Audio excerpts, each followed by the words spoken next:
believe it or not, this is the Wild Bob and Ronnie show. There just ain't no Wild Bob. I don't know enough to being Ronnie, but R.L. Henson here, he's who he is, ain't he? I think I am.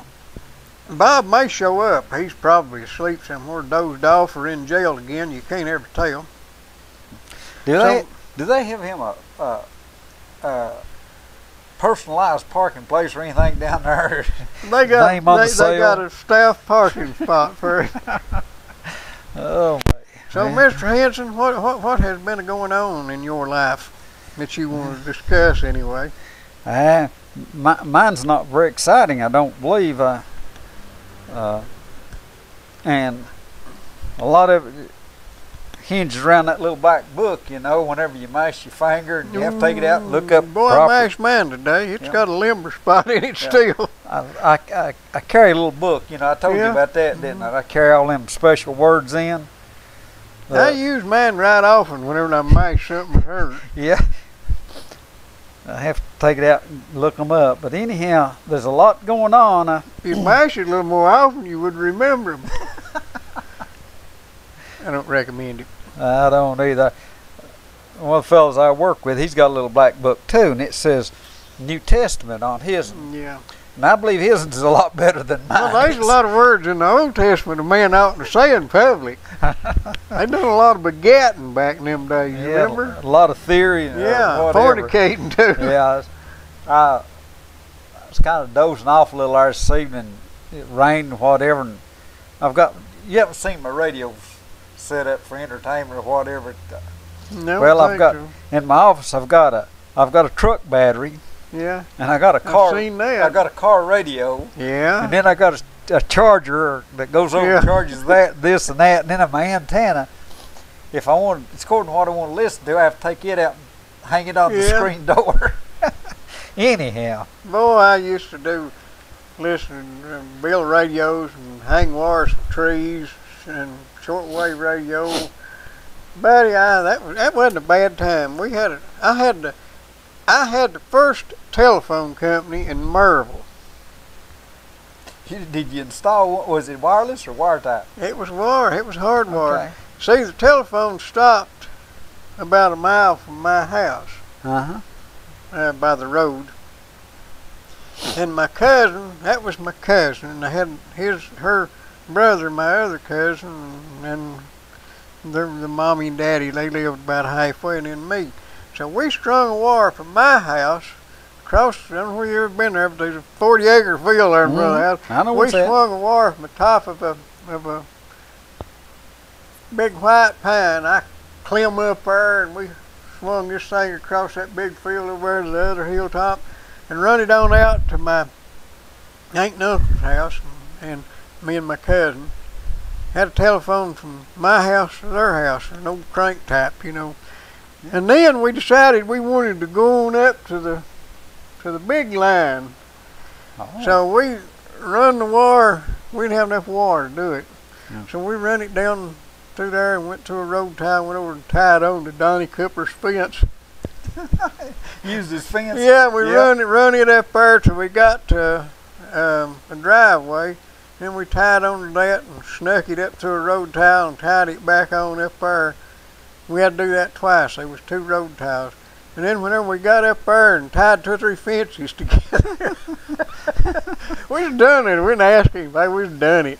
We tied 2 or 3 fences together up there, and then went up a tree and swung it across another little field and over into the house, and we had a 3-party line. Did you use the barbed wire for a conductor? Yeah, buddy. Yeah. 2 strands. I'll tell you what we did. We had to go down there a time or 2 and cut it and strap it back together, insulate it, put it back together. But we did. We had the first telephone company, and I can say me, but my cousin helped me. I designed and we put in the first telephone company in Maryville. You know, we used to have to try to entertain ourselves. We had a little time to think, you know. Yeah. They was, and that, well, anyhow, we had a house set back there. When we tore the old house down to build a garage to live in, there was a barbed wire fence running through there. So what, you remember the guy, you remember Magoo? Yeah. Yeah. Well, we took went down to the road, and back then you had quite a few people walking.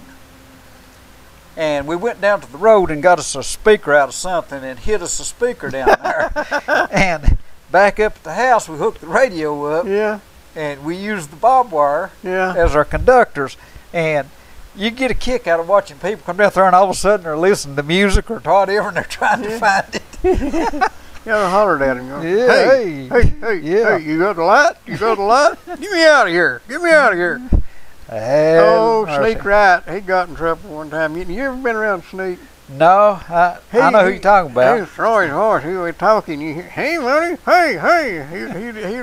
He'd have He's you a thinking. ventriloquist. Yeah, if you don't know him, he'll have you thinking there's somebody hollering at you. Now, he'd pulled that up here one time. This guy got plumb mad because he went out to the parking lot to see who was hollering at him. He thought he was talking to himself. But what I was going to tell you, he worked at the funeral home. Oh, no. Oh, buddy. I could see some real potential. Well, there. it happened. They was burying somebody and he was pulling that stuff and they had to get the box back out and open it and show them people that guy's still dead. I'd have killed Sneak if it'd been me. But he about had to leave town there for about 2 or 3 weeks. The deceased had begun to communicate. Yeah, they had him. They was putting him down and figured, hey, let me out of here. Did you hear that? Did you hear that? Let me out of here. Let me out of here. Did you hear that? That's Uncle George. Bob had to dig one up and prove that the guy was the right fella one time. Did he ever tell you that? No, I never heard that Back when he was one. in the funeral business. Make sure they planted the right one. Well, they had to move a grave and had to move for some reason. Maybe they got a bigger plot and wanted to put the whole family together or something. And whenever Bob went to had everybody there, he was over the graveyard. And he was there getting this casket exhumed and moved, and I don't believe Daddy is down this far to you. I know Daddy is further up on the hill. Uh-oh. And this went on, and finally they just decided to open.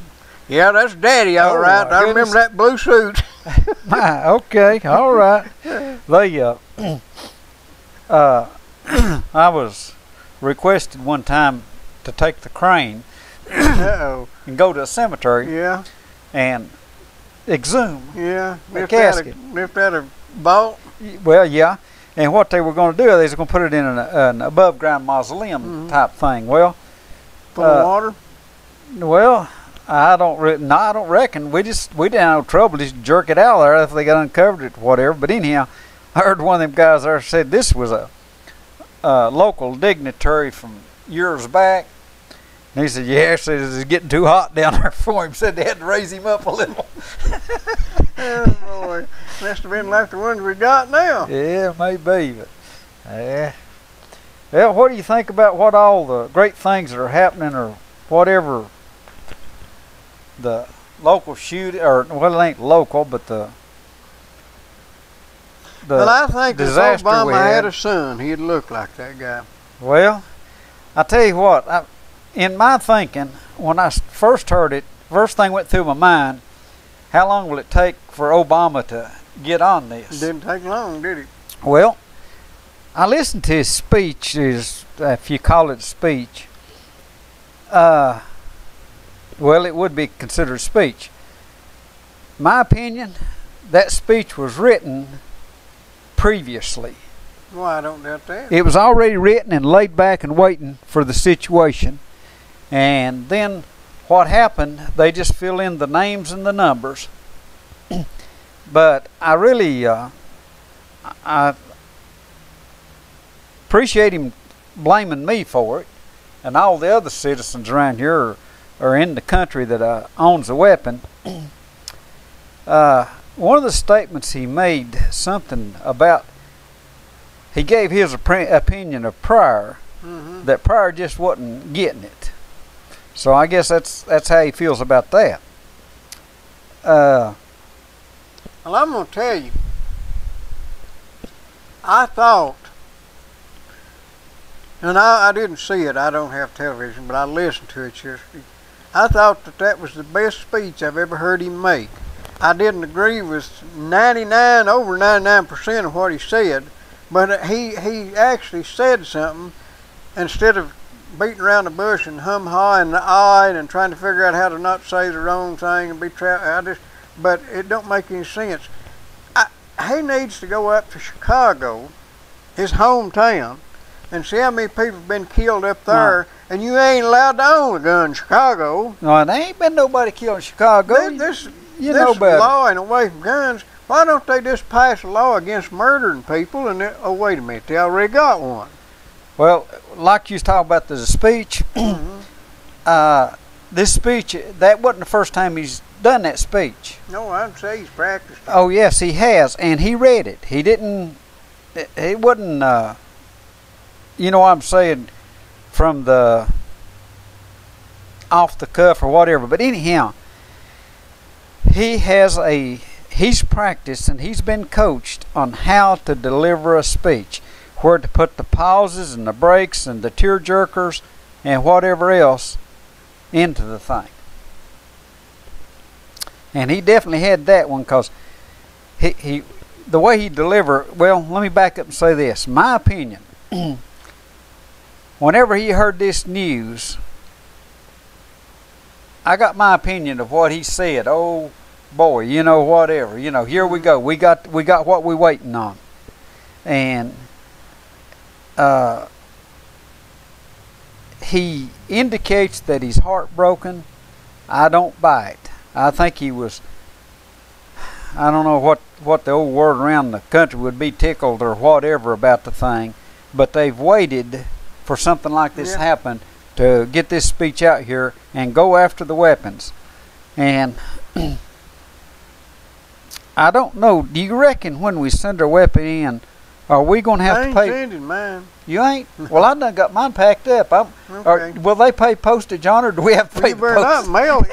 Is that right? Yeah. Is that illegal? Yeah. Oh, well, do I have You have to deliver it in person, disarmed, and in 14 different boxes, and with a written notice. I don't know how you get rid of it. How do you get rid of it? You're not allowed to carry it to deliver it, are you?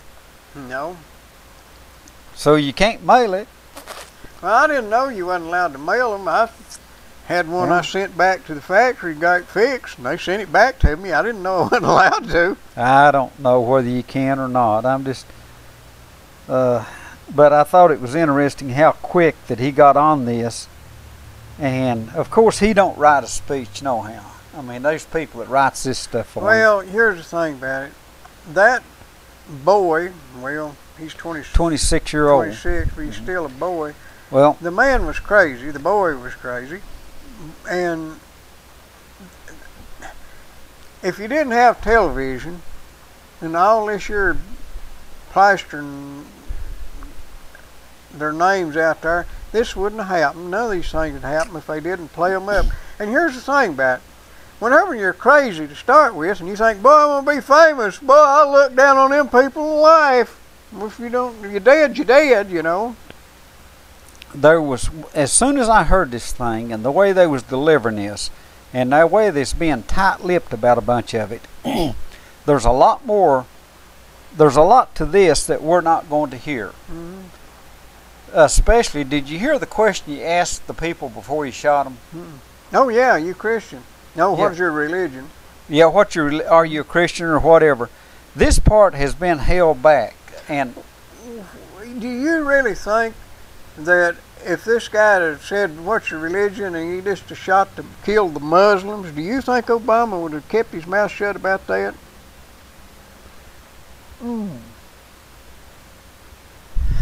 My thinking, I don't know how to, I don't understand the question exactly the way you ask it there. Well, what I mean is, the guy come out there and said, what's your religion? And if you were Christian, he shot him in the head. Right.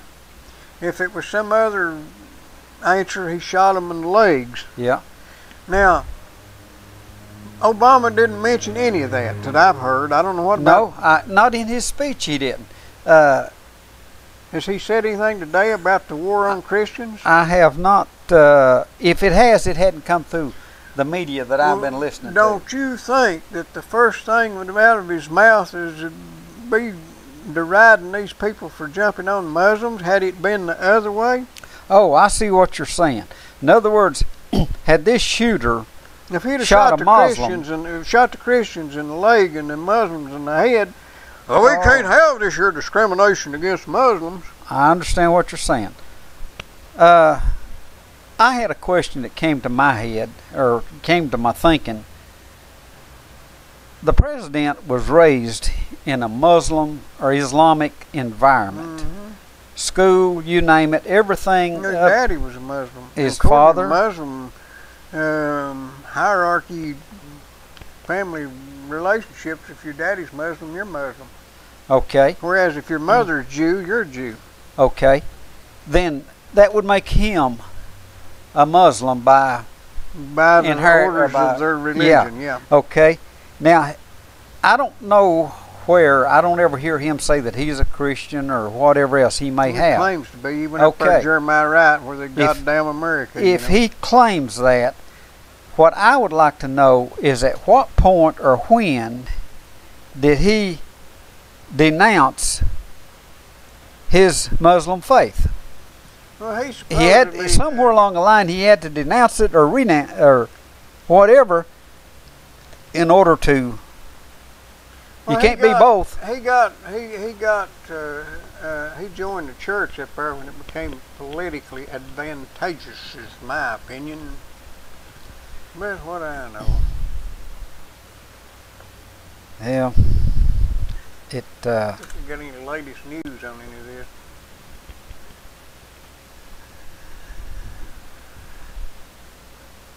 There's something. Get Bush polling at 4%. Where at? Latest Pew poll shows that Jeb Bush is falling 4% in the American field. Donald Trump at 25, Ben Carson 16. The thing about Donald Trump, though, Donald Trump is at 25%. If you was to drop everybody out but him, he'd still just have 25%. He ain't gonna get no more. Or he might get a few.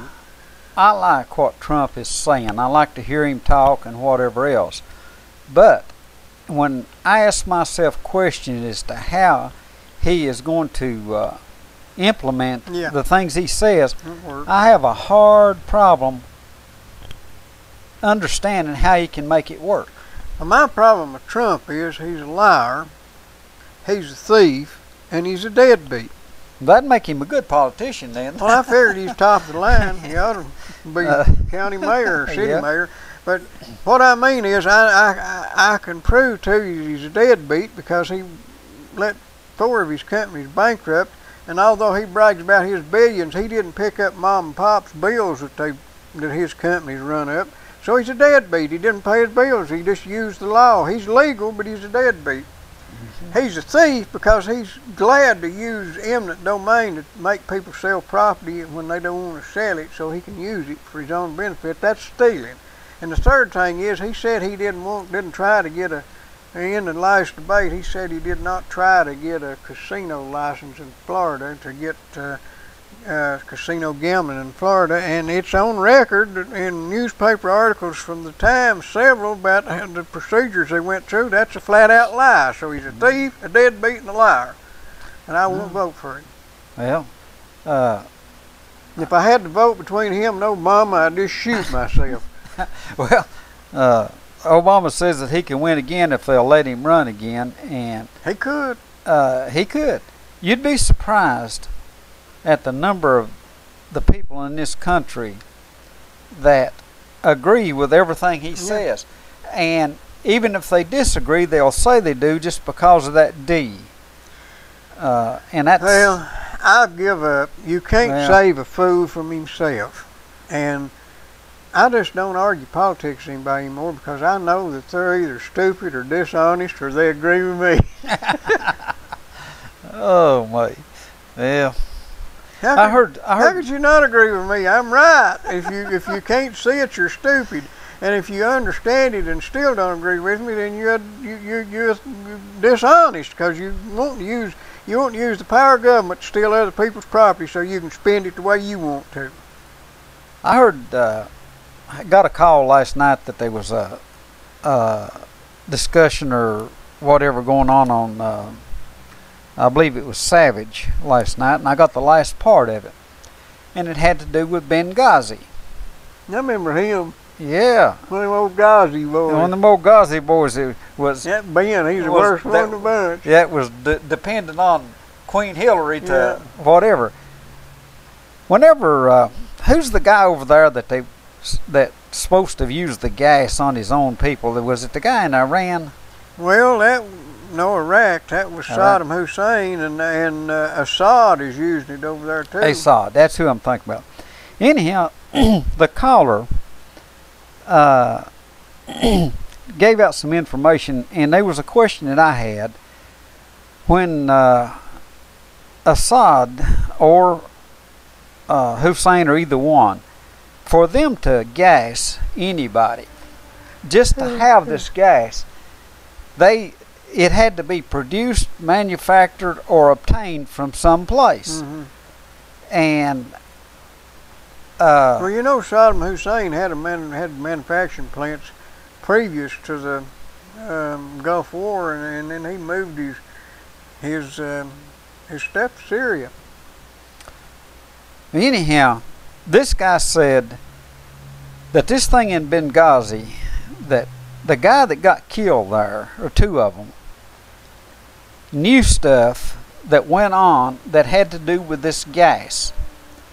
And they traced this gas back somehow, how it had traveled through Turkey and all sorts of places and whatever, and from around the world, but it originated in the United States. That this gas was sent around the world to get there and was used, and the guy, the president, didn't use it. It was one of the factions against one of the other factions, but it was provided, or it was produced in America. Well, I never heard that, and I'm a little skeptical of that claim. Okay, but you never know. Where would you say that they obtained this gas from? It had to be from somebody that produced it. Saddam Hussein gassed his people back in. Did he? Okay. Before 1990. Okay. So he had a factory producing this gas. And supposedly he stopped making it before we went to war with him the last time, which he may have. I mean, if you got all your buildings full of it, you don't need to make any more right then. Well, but they shipped that stuff to Syria in the run up to the war. They shipped it out of the country. Okay. And that's the way they say he got it, but they could make it themselves. It ain't a complicated process to make mustard gas, I don't think. Was that what they used, mustard gas? Well, yeah, that's probably what they used. I mean, that's World War I technology. Okay. But now, the stuff that we've got now, this nerve gas is much more sophisticated than mustard gas. But anyhow, the guys that got killed in Benghazi, that whatever you call ambassador, that the CIA put this stuff together, and according to this fella, that they go in and start these little wars somewhere or whatever, but they always make it look like somebody else was the bad guy and started it, not them. But anyhow, the ambassador that got killed in Benghazi was supposed to get killed. That's why this thing was pulled off. And those two Navy SEALs that went in there and got killed, they disobeyed orders. They were ordered not to go in, and they went in on their own. So this guy is of the opinion that if you dig in deep enough into Hillary's emails, that they will find the connection between these two things. It may well be. So, but I tell you, we have some pretty incompetent Republicans. I'm not a Republican. I quit being a Republican a long time ago, but I'm definitely a conservative and label myself libertarian. But the Republicans they're not much better. But they're getting rid of Boehner, and here comes this Kevin McCarthy in, and he's an absolute idiot. Oh my! I mean, we're gonna throw one incompetent out and put a dumbass in his place. He got out there and bragged about the House hearing sinking Hillary in the polls, right? Which is stupid. I mean, yeah, that's true, but you can't use the force of government to run politics. And even if you see that result, if you give people the opportunity to claim that was your intent all along, you've just shot yourself in the foot. I hope they don't elect him, but they will. Well, I'm pretty pessimistic, or I don't think it's pessimistic. I think I've given up a lot. It's realistic, so it is. Yeah, of where we're at when we cook all the stuff up or put it all together as to where we're at. The national debt's a thing that concerns me, and then when we get on to all the other stuff that's going on, Russia in Syria. Mm-hmm. From what I'm hearing, Putin pretty much told Obama that he had his chance to take care of that over there, and he didn't. So Putin's going to take care of it. I also heard yesterday that Putin had put out an order for 150,000 draftees. And that's not to say his army has 150,000. That's 150,000 addition, is what that is. Well, you know, I don't think Obama is stupid. I think he's a brilliant man. Therefore, all this stupidity that he's pulled off was intentional. I mean, we are in terrible shape around the world, and I don't think we ought to be out there running the world and being the world's policeman anyway. But he is absolutely, if it's not intentional, he's the most incompetent president, bar none, including Jimmy Carter, in my lifetime, for sure. Well, from what we're hearing, being in the technical age that we're in, every time you turn the radio on, you hear that our information, personal information, has been hacked, which would indicate to me that everything else that we've got's been hacked. And China, we do business with them and whatever else. Well, they're our banker. Yeah, but I don't think they're in love with us. No, we're in debt. They don't want to. You don't shoot the guy that owes you money. You try to get him well so he can do something. Well, but all these hacks, we can call a hack. I tried to look up the word of a hacker, and it says that it's someone who has acquired the knowledge to do something with a computer for pleasure or whatever. But I also heard about the little RX show or whatever, where China was showing off some of their armament, and they rolled out this aircraft, and it's identical to our F-22 Raptor. I mean, right down to the, you name it. It's an identical aircraft. I wonder how they managed that. Must have got their plans at eBay or something. Well, we have done tons of research. It cost us a fortune to research and to produce a craft such as this, and yet they can just roll the thing out there. Call it hacking, call it stealing, or whatever. But I kind of got a kick out of when Obama and leader of China, well, it wasn't China's way it was, where they gonna say, well, we're not going to do this anymore. First of all, that tells me that they're already doing it, and if they're not going to do it anymore. So, I don't know. But anyhow, what else is going on? Have we solved the world's problems? I think we pretty well took care of the political side. Now, if we could just figure out how to keep Bob out of jail, we'd be all right. Yeah. I heard locally on one of the talk shows here the other night, they said, of course, nobody showed up for the meeting for the Veterans Center or whatever. But they also, the word was that it ain't dead, said it'll be back. Oh, I forgot about that. Yeah. What do you mean nobody showed up? Well, they didn't have enough commissioners for a quorum. And well, that'd have been a good chance to give away a building. I don't know why we wasn't there. Yeah. I'm about tired of government taking over everything anyhow, but whenever we say government, we're saying the general public out here is having to foot the bill on it. And it says a lot to me about a community when all they do is sit and wait for a grant.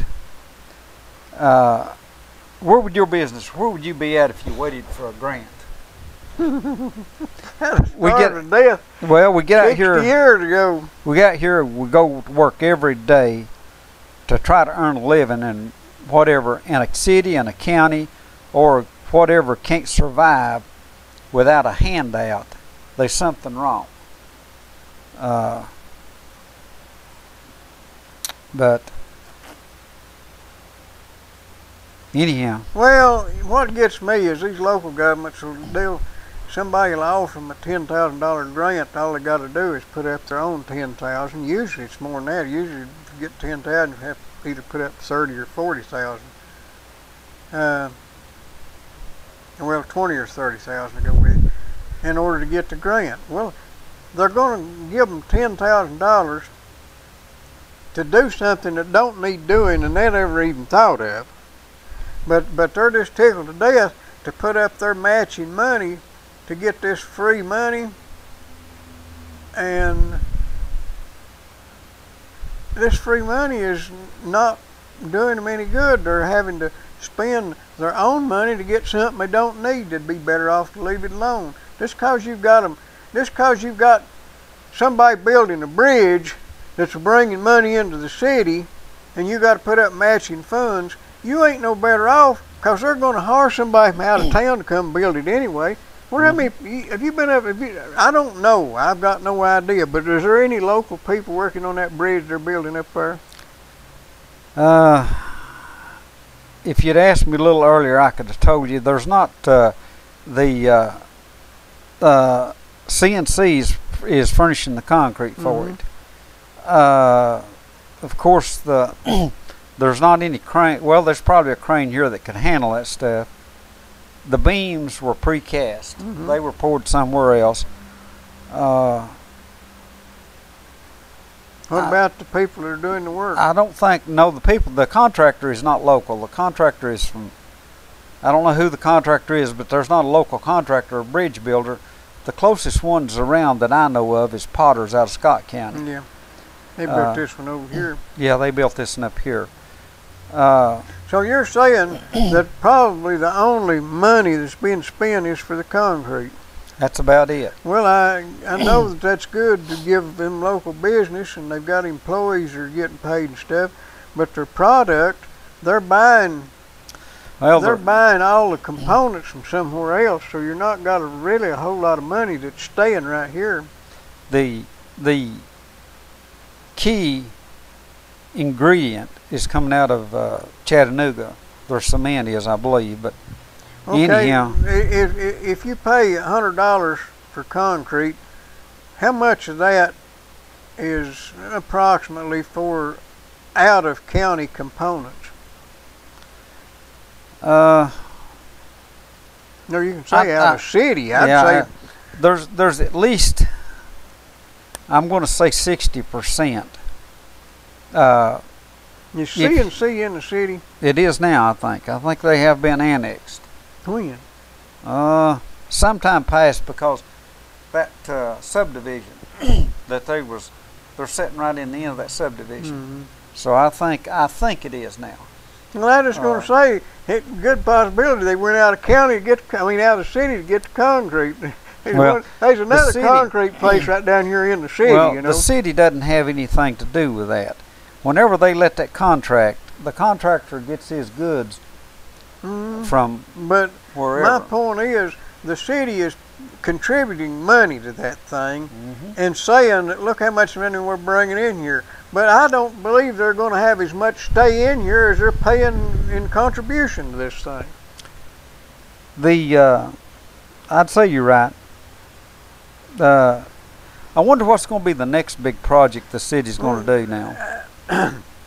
I know that bridge is a long time construction project, but how many yards of concrete are we talking about? All total, I'd say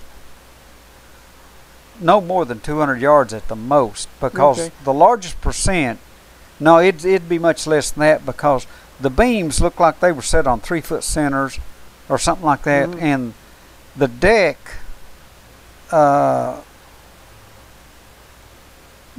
would be the only in the ramps.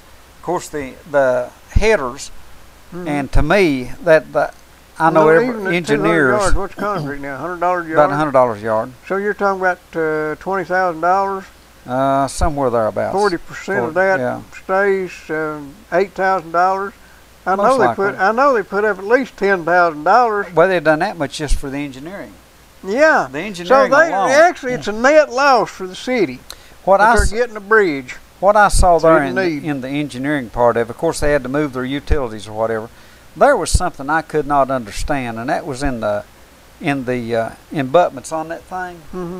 To me, of course, I'm just redneck hill engineer. That creek bed, through the years and years and thousands of years of erosion, has took that creek bed down to solid rock.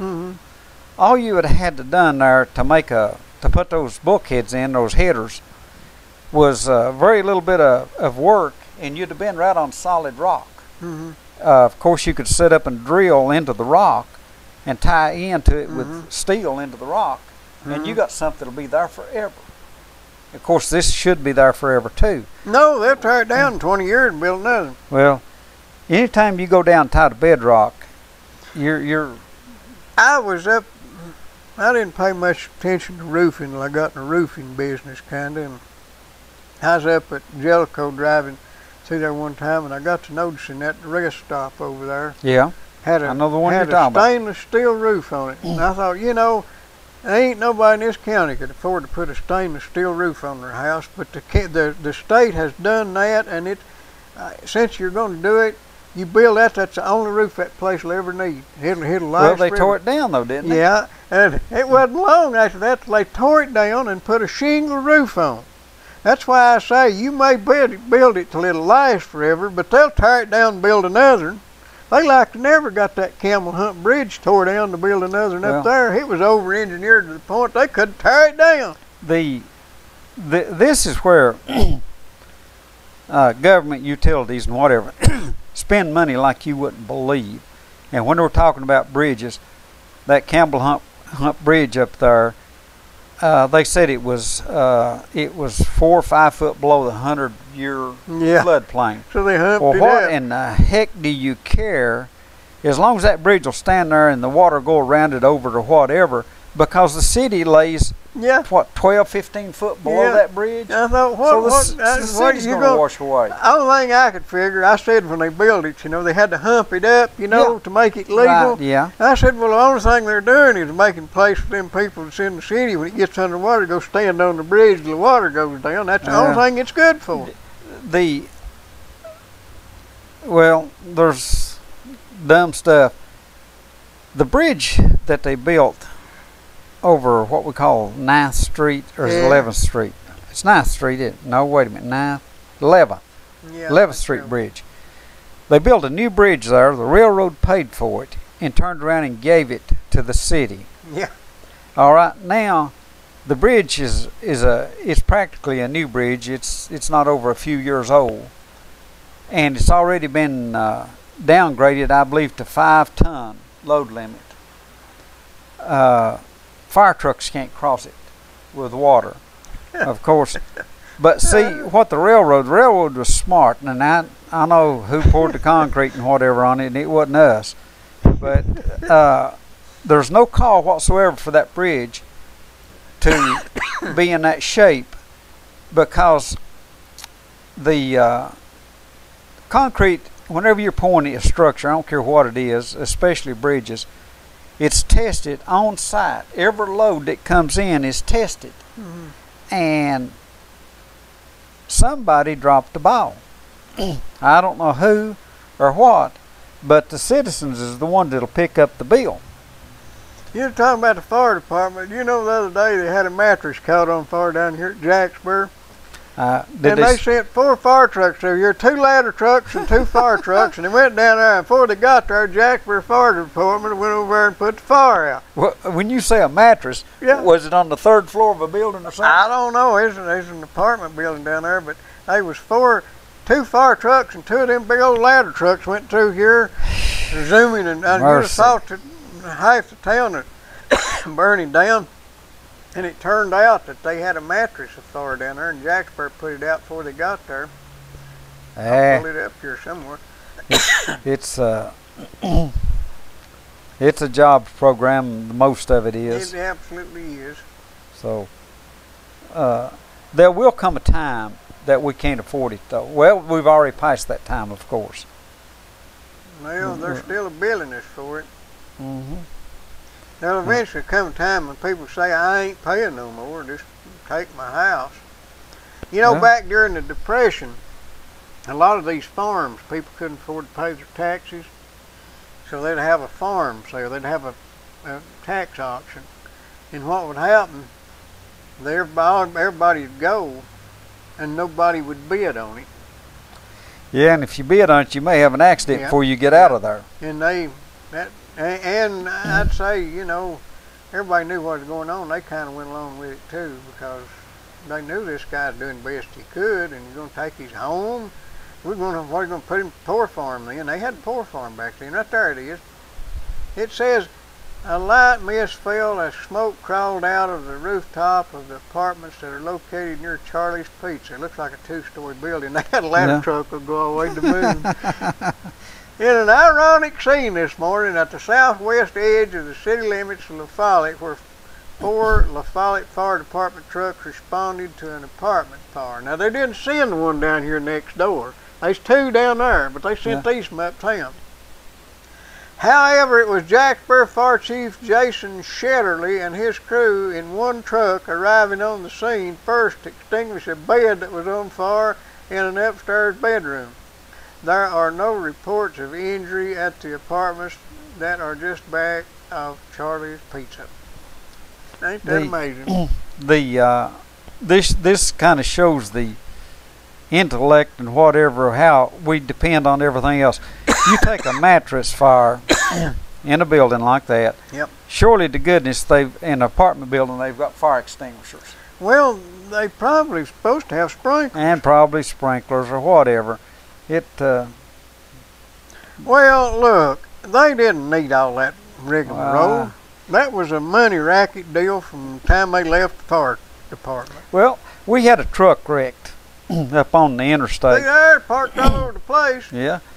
We had a truck wrecked, and we had the interstate tied up for a long period of time, and the rescue squad showed up. So we had people trapped or whatever, you know, the whole 9 yards. But anyhow, after that, I think it took about 10 or 11 hours to get all the trucks put back on their wheels and everything. But anyhow, there was a fella there with the rescue squad, and they went down to Scotty's and bought some hamburgers and coffee and brought it. You know them little Scotty burgers? Well, I thought that was awful nice of them. And I got to talking to that guy somehow, and I knew him. As a matter of fact, I think I'd worked with him before. But anyhow, I found out that this rescue squad bills the insurance company for whenever they're up there and they got their little lights going around and around.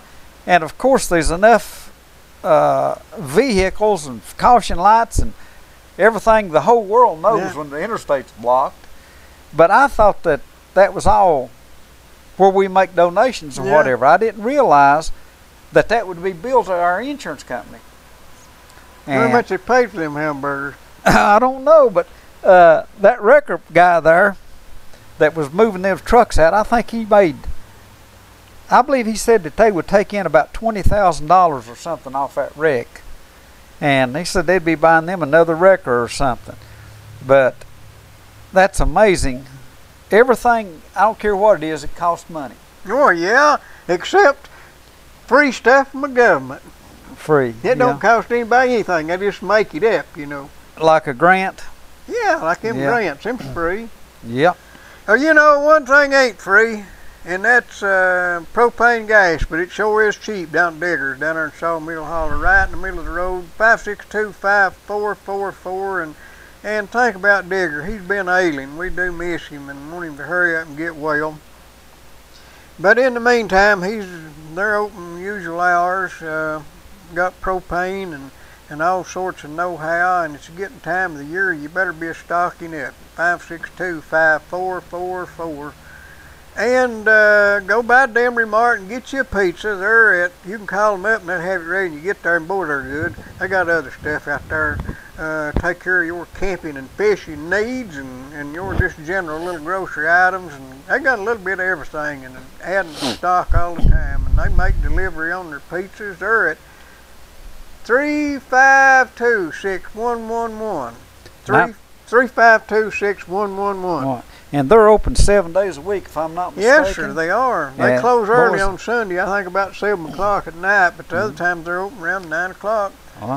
And, you know, if your old car breaks down, and that's all I've got's old cars, and they do break down, I go up and frequent the Napa Auto Parts people across from IGA.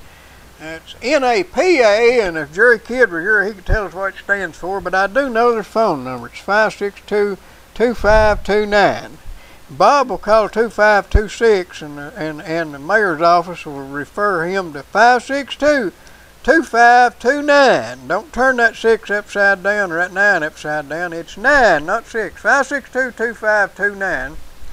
And if you just can't handle this and you feel the stress of the moment getting you down and you think you're having a heart attack and you want to ride to the hospital, you call Vital Care at 562-9370. You didn't know I knew all these numbers. I tell you what, you amaze me. 562-9370. Call them when you need a ambulance transport. They got all the latest equipment and all the best know-how and the most competent people. And they're not government supported. They're not operating off of grants, and they didn't get no incubator money. 562-9370. Sounds like a winner. I wonder if Bob is partaking in any of that stuff. He didn't show up or call in or nothing. I guess they used his phone call to call B.C. Bonner. He may have. I read a little article today. Yeah. It don't mean much or nothing, but the Department of Transportation or whatever is in charge of the railroads has declared that all trains in America have to have some sort of a communication system in them to where one train can't run into another one. And I thought they already had this thing from years and years back. I think you ought to make them have round wheels too. There you go. But anyhow, the railroads seem to think that they can't meet the deadline, January the 1st. Is that for freight trains too? All trains. Yeah. But that seems like fairly easy technology. Well, it would seem you'd think so. But anyhow, they said that it's very expensive, whatever they're doing now. The old school thing, they used to have something on this thing that you could even lay something across the tracks and they could detect it from one track to the other at a certain distance. But anyhow, what they've done now, they have lawyered this thing to the point that simple technology is expensive because it has to be so redundant in order to be legal. Well, the railroad says that if they have to shut down that it'll cost the economy. They said it could even put us into another recession or depression or whatever. I think they're kind of worried that's happening right now. Well, already. But anyhow, the railroad states that if they shut the railroads down for the same time that the government was shut down, the government, it costs, according to the bean counters, it cost us $24 billion to shut the government down for whatever time it was down, which don't mean nothing to me. But anyhow, what the railroad really meant was we saved that much. Yeah, the railroad says that it'll cost the economy $30 billion if they shut them down for the same length of time. And if you just use your imagination as to what would happen if they shut down. And Warren Buffett wouldn't be able to ship oil. Well, I don't foresee it ever happening. I don't care what kind of technology that they've... Wouldn't that bring in the Taft-Hartley Act? Well, now, what do you do if the railroad says we can't do it, and they say shut down? What are you going to do besides shut down? That's more that government insanity. I guess that'd be Obama that said the Republicans shut it down. But the ripple effect is unbelievable. We take railroads for granted, but that rock will throw waves from coast to coast and whatever else. So I don't foresee it happening. I think it's words and talk, but if the railroad needs more time, they're going to get the more time to fix it. The containers, the shipping containers that come in by ship, the oil that we're shipping, the coal, the cars. Well, you realize that if you cut off the supplies for New York for a week, you'd have people starving to death. This is true. And there's no way you can make up the difference. It's like in the trucking industry. Right now, there are thousands of trucks sitting on the side that they cannot get nobody to sit in the seat on. They cannot get people to drive trucks. So whenever we say there isn't no jobs, there's plenty of jobs. Old truckers never die. No, they just get a new Peterbilt. Yeah, they run off the road or something. Mercy. But that's true. Yeah. Everybody wants a new truck. I'll tell you, there was an old trucker. He'd done it for years and years and years, and he'd given it up, and he come work with us. And I asked him one day about trucks, or he made a comment. He said, "I'll tell you what," he said, "if you roll me out here a brand new truck, everything paid for and whatever, and hand me the title, and the only thing required of me is that I have to make a living with it," he said, "I'd tell you to keep the damn thing." He said, "I wouldn't have one." And I can understand sometimes where he's coming from. Well, that's the way I feel about a lot of things. If you used to give me a filling station, I'd just say no thank you. Well, right now, there's a restaurant, buddy, I'd shoot you over a restaurant. You ain't giving me no restaurant. I believe the best business to be in is insurance and preaching, of course. Well, if I could get this thing legally declared a non-profit, I've got all the credentials. If I get this legally declared non-profit so I didn't have to pay taxes, I'd keep charging sales tax and keep the money. I'll tell you what, I'd be tickled to death if we was guaranteed the sales tax. They ain't a business in this state that wouldn't be tickled to death, unless it's a lawyer's office, to take 9.25% off the top. Yeah, absolutely. Sure, a guaranteed 9.25. Yeah. Couldn't ask for no more. Well, Walmart operates on less than 5%, and they're doing pretty good. Well, this is the state of Tennessee. You know, you go down to Walmart and buy something, and they keep you spend $1, they keep 4.5 cents, and the state gets twice that. Yeah. And the state can't keep up with their bills, and Walmart's expanding.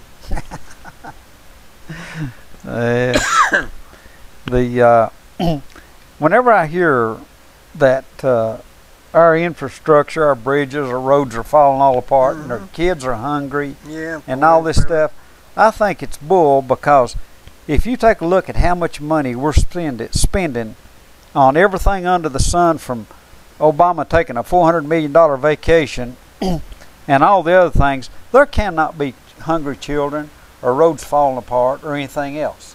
Well, the first thing is if we quit government confiscating everything.